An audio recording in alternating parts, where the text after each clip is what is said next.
pledge. I commit to be vigilant and bear in mind at all times the risk to myself and my colleagues from COVID-19. I promise to take all necessary precautions that prevent the spread of this deadly virus. I promise to follow and encourage others to follow the key COVID appropriate behaviors, to always wear a mask, face cover, especially when in public places, to maintain a minimum distance of 6 feet from others, to wash my hands frequently and thoroughly with soap and water. Together, we will win this fight against COVID-19.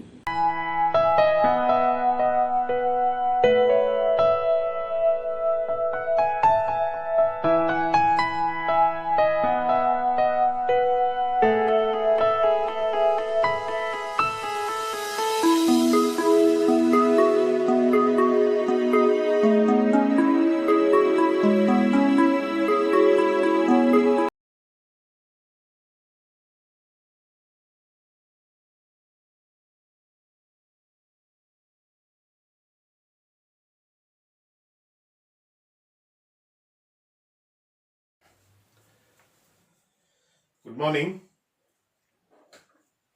So last class we talked about the decline of Mughal Empire, especially the reasons for the decline of Mughal Empire we had discussed. Almost the 8 regional reasons for the decline of Mughal Empire we had discussed in the previous lesson. So in that last weak successors, weak rulers. The reason when I was discussing, I was telling you, by seeing the weakness of the rulers, the different governors who were there in the different the provinces of the Mughal, they themselves started establishing their own the regional kingdoms. I had just said this sentence, regional kingdoms. So that also was one reason for the decline of Mughal Empire. So I had discussed. So today we are starting with a new chapter. So that is called Rise of Independent Regional Powers. Okay, Rise of Independent Regional Powers. At the end of the decline of Mughal Empire, we are having the regional independent powers. Starting to exist in India. So there are many, regional powers which started almost after the Mughal Empire. But in that few regional powers, which we are going to discuss. So in today's class. Okay. So before that, what made this independent regional power? Or what made these independent regional powers to exist after the Mughal Empire decline? If you see, the Mughal Empire political vacuum. This is the weakness of the Mughal Empire. The political vacuum. Okay, the weak rulers, since they were there in the Mughal Empire, so that displayed the weakness of the Mughal Empire. That is nothing but political vacuum. Okay, the potentiality and the inefficiency of the Mughal Empire was exposed in India by the weak rulers of Mughals. So that made the number of independent and semi-independent kingdom regional powers to start in India in the end of the decline of Mughal Empire. So in that, the regional powers, the most important regional powers, which we are going to talk or which we are going to discuss in this particular lesson is, one is Bengal, then Oudh or Awadh, Hyderabad, Mysore, Maratha, Sikh and Rajput states. They are all called as regional powers. These are the 7 regional powers, the most important 7 independent and semi-independent regional powers or states that we are going to discuss in this particular, today's class. Okay, in this particular chapter. So when I talk about it, the first and foremost, the regional kingdom which we are going to discuss is that is Maratha. First we will talk about Maratha, then we will go with the Bengal, then first we are talking, then we will go with the Bengal, then we will come back to the third, that is the regional kingdom, so Awadh. So after that we are talking about the fourth one, so that will be the Hyderabad, so which we are going to discuss. Then after discussing about the Hyderabad, we are talking about the Mysore, then we will go with the Rajput, then finally we go with the Sikkim kingdom, the last kingdom which we are going to discuss. But among all these things, Maratha, so Maratha kingdom, then Bengal, then Hyderabad. Okay, so the Hyderabad kingdom, then the Mysore kingdom. So these four are very important, the regional powers. So where we are going to discuss in more. Okay, so let us start one by one. First, we will talk about the one of the most important the regional powers. So that is the Marathas. As you all know, the Maratha kingdom, it was established by one of the famous persons who is called as Chhatrapati Shivaji. So Shivaji was the man who established this Maratha kingdom. So Shivaji established this Maratha kingdom, and the Maratha kingdom started to rule. Then after the death of the Shivaji, or so Shivaji's death, after his death, the kingdom was passed to his son, then his son from their grandson. Okay, so Maratha kingdom, the most important regional power among all this. Okay, the most important regional power, all this. So Maratha kingdom, since it was established by an Shivaji, then after Shivaji it was passed to his son, that is Sampaji. Then from there it goes to an Shahu, the grandson of Shivaji. So during his kingship, and Shahu's kingship, when it was going in central India, that there was a rule. Aurangzeb rule was there. So Aurangzeb's rule, Aurangzeb, when we talked about Aurangzeb's, Deccan campaign he had made. Okay, so in that, while making a Deccan campaign, he had defeated Maratha kingdom, and he had taken Shahu, and he has imprisoned, Shahu in the, Delhi. Okay, he was imprisoned there. Till the death of Aurangzeb, Shahu was a person particularly who was under the prison. So after Aurangzeb's death, the Shahu was released from, the prison. Then he comes back to, Maratha kingdom, or where to the Maharashtra, and he established, he continues to rule in the Maratha kingdom.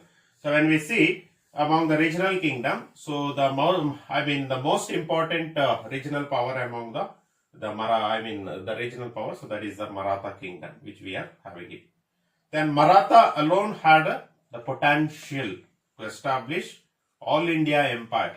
The capacity of Maratha was, it was almost like Mughal empire, okay, Gupta empire, okay, so Mauryan empire. So how we are having like this. So like this, even the potentiality for establishing all India empire, like the Mughals and Guptas and Mauryas, even that capability and that potentiality for the Marathas also were having it. Such powerful Maratha kingdom was. Okay, such capability was there. Okay, such kingdom, the Maratha kingdom would be. Okay, that is the one thing, so which we are having it. Next, Shahu, the grandson of Shivaji, succeeded capturing the Maratha throne in 1707. Okay, 1707. So the Maratha kingdom, the Maratha regional power, goes under the kingship of a personality who is known as Shahu. So when he was released from the prison, so after coming from the prison, so he takes up the kingship of Marathas. Okay, in 1707. But when he took up the kingship 1707, the Maratha kingdom started to be ruled by the personality who is called as Shahu. So next, if you see, Balaji Vishwanath was given the post of Peshwa, or the chief minister, or Mukh Pradhan, in 1713. Okay, 1707, when Shahu took up the kingship, after almost, 5 years. Okay, after the 5 years, the service, the Balaji Vishwanath, so he was a Peshwa. Peshwa in the sense almost like one of the minister who was serving the Shahu, and the chief minister or Mukh Pradhan. So that particular title, the Peshwa or chief minister, that particular title, so under that, so Balaji Vishwanath was ruling, helping the Shahus for this functioning. And for his service and for the loyalty, so he was rewarded with this post called as a Peshwa or chief minister or Mukh Pradhan. So he was given. And next point, if you see, Shahu was reduced to the position of ceremonial head of the Maratha Kingdom. He might be the ceremonial head, that is the king's hereditary head may be to the Maratha Kingdom. But he was a person who was a weak ruler.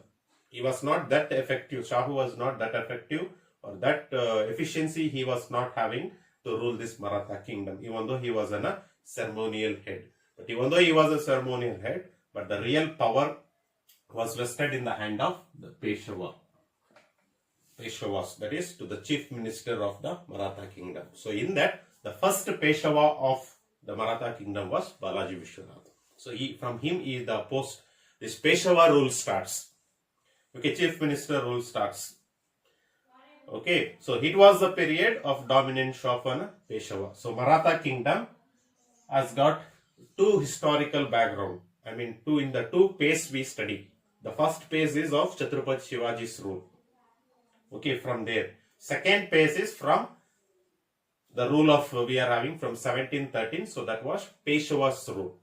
So under the ceremonial head, the power is given to the one particular person who is not a ceremonial head of an kingdom. So how the rule of that particular ceremonial head, so rule under the a particular personality who is called as a Peshwa. So that is the reason the administration, Maratha Kingdom's, the style of rule will be something different at the time of Shahu's kingship. So there is something different which is completely under the control of Peshwa's rule. Okay, so in that first Peshwa was Balaji Vishwanath, which we are having it. So he is upon the his kingship, the kingdom was ruled and transformed the empire, entire the administration system, the new rule of kingdom we could see from 1713 to 1818. So there the role of Balaji Vishwanath we are having it. Okay, so even though the ceremonial head Shahu was there, but the role of Balaji Vishwanath as a Peshwa or a chief minister of Maratha Kingdom, so under Shahu's kingship, so if we see, he had the four major intentions in his mind. So when he was a chief minister or Peshwa of this Maratha Kingdom. So that for the role of Balaji Vishwanath.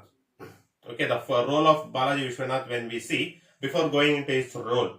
So when he was a Peshwa of this Maratha Kingdom, so when he ruled from this 1713 to 1818, so what are the contribution he has done as a role? If you see, he had the major four intentions in his mind. The first intention was weaknesses of the Mughal administration. Okay, taking the advantages of the Mughal administration's weakness, he wanted this Maratha Kingdom administration to be powerful and strongly he wanted to establish.